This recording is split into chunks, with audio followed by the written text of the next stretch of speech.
Hello friends, welcome to my channel. आज हम बात करने जा रहे हैं एमपीएस 2 के इम्पोर्टेंट क्वेश्चंस, वो भी हिंदी मीडियम में। ओके, तो देखते हैं कि एमपीएस 2 के इम्पोर्टेंट क्वेश्चन कौन से हैं, वो भी हिंदी मीडियम में। राइट, वीडियो स्टार्ट करने से पहले मेरे चैनल को सब्सक्राइब कर देना, साथ में बेल आइकन को प्रेस कर देना, ताकि मैं जो भी वीडियो डालूँ उसकी नोटिफिकेशन आपके मोबाइल फ़ोन पर आ जाए और आप उस वीडियो को देख के अपने उससे रिलेटेड कोई भी क्वेरी सॉल्व कर सकते हैं। Okay, let's start the video. Let's start.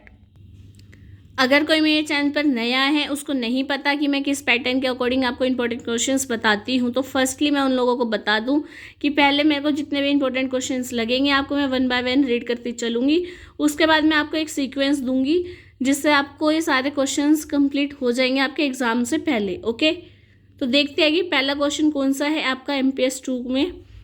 तो फर्स्ट है आपका, राज्य के बारे में नारीवादी दृष्टिकोण का आलोचनात्मक परीक्षण करें। ओके, देन सेकंड है आपका, वैश्वीकरण के युग में सतत विकास और पर्यावरणीय बहस पर एक नोट लिखना है आपको। फिर थर्ड का ए पार्ट है, लैटिन अमेरिका में क्षेत्रीय आंदोलनों के उदय और वृद्धि का संक्षेप में सर्वेक्षण करें।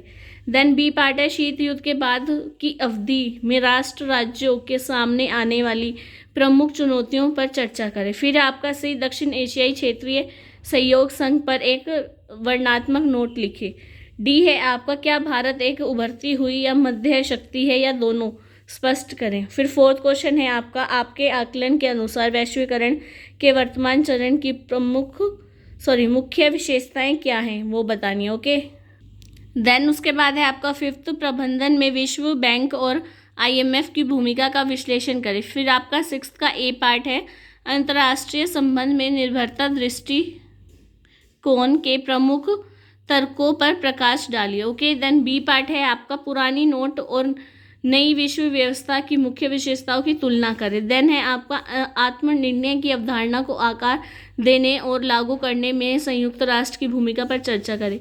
देन है आपका एनपीटी एंड सीटीबीटी की अवधारणा को स्पष्ट करना है। फिर आपका सेवेंथ आता है, यूएसएसआर के विघटन के बाद से मध्य एशिया में राष्ट्रीय अल्पसंख्यकों की स्थिति क्या है। फिर आपका एट्थ आता है, संक्षेप में बताइए कि स्वदेशी आंदोलन दुनिया के विभिन्न हिस्सों में कैसे फैल गया। फिर आपका नाइन्थ का ए, अंतर्राष्ट्रीय संबंध के मार्क्सवादी दृष्टिकोण मूल तत्व पर चर्चा करें। फिर है आपका बी, उत्तर आधुनिकतावाद के प्रमुख अंतर्निहित विषयों की रूपरेखा तैयार करें। फिर आपका सी आता है, शीत युद्धोत्तर काल की विशेषताएं बताइए। फिर डी है आपका, अंतर्राष्ट्रीय सरकार और अंतर्राष्ट्रीय गैर सरकारी संगठनों की प्रकृति और कार्यों की तुलना करें। फिर है आपका टेंथ, टीएनसी द्वारा मानव अधिकारों के उल्लंघन को उदाहरण सहित बताइए। फिर आपका 11th आता है, कुछ उदाहरण के साथ हस्तक्षेप और मानवीय हस्तक्षेप के बीच अंतर करें। फिर है आपका 12th का ए पार्ट, समकालीन अंतर्राष्ट्रीय अर्थशास्त्र संबंध के महत्वपूर्ण पहलुओं की व्याख्या करें। फिर बी है आपका, आतंकवाद के खिलाफ वैश्विक लड़ाई के बारे में आपको बताना है। फिर आपका आता है सी पार्ट, अंतर्राष्ट्रीय संबंध में विज्ञान और प्रौद्योगिकी के बारे में बताइए। फिर डी है आपका, अमेरिकी सत्ता के बदलती प्रवृत्ति के बारे में बताना है। फिर आपका 13th का ए आता है, अंतर्राष्ट्रीय संबंध में अंतर्राष्ट्रीय धार्मिक आंदोलन पर चर्चा करें। फिर बी है, अंतर्राष्ट्रीय संबंध के उदारवादी और नव उदारवादी विद्वानों के विश्व दृष्टिकोण के बीच अंतर करें।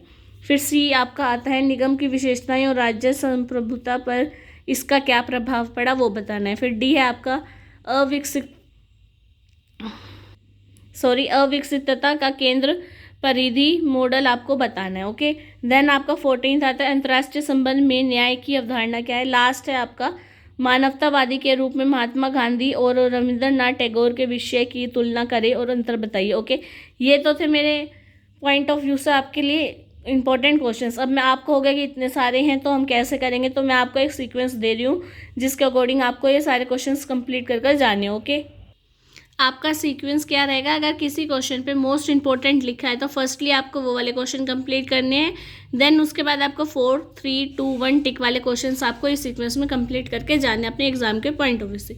ठीक है, तो अब देखते हैं कि किस पर क्या है, कितनी बार टिक है या मोस्ट इंपॉर्टेंट लिखा है। ठीक है, तो फर्स्ट पे आपके 3 है, सेकेंड पे आपके 4, फिर थर्ड के ए पर है 3, फिर बी पार्ट पे उसके मोस्ट इंपॉर्टेंट, फिर सी पर आपके 3, फिर डी पर 2, फिर 3, फिर आपके 5th पर 2, 6th के ए पर 1, फिर 4, फिर 3, फिर 2, फिर 3, फिर 1। ओके, देन आपका फिर है 9th के ए पर मोस्ट इम्पोर्टेंट, फिर बी पर 4, सी पर 3, डी पर 4, 10 पर 4, 11 पर 1, 12 के ए पर 4, बी पर 3, फिर सी पर 3, डी पर 2, 13 के ए पर 4, फिर 2, फिर 1, फिर 2, फिर 3, फिर 2। ओके, तो अगर आप इस सीक्वेंस में अपने एग्ज़ाम में इन क्वेश्चनों को कंप्लीट कर कर जाओगे तो आपके एग्ज़ाम में अच्छे मार्क्स आ सकते हैं, राइट।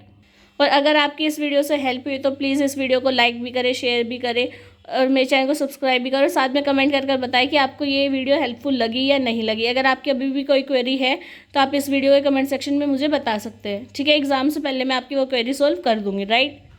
और अगर आपको इस हिंदी मीडियम में तो वीडियो मिल गई है, अगर आपको MPS 2 के इंग्लिश मीडियम में भी वीडियो चाहिए तो इस वीडियो के कमेंट सेक्शन में मेरे को बता देना। अगर ज़्यादा डिमांड होगी, ज़्यादा बच्चों को ज़रूरत होगी तो मैं वो वीडियो अपलोड कर दूँगी आपके एग्ज़ाम से पहले, ओके। तो चलो फिर आज की इस वीडियो में इतना ही। Thank you for watching my video.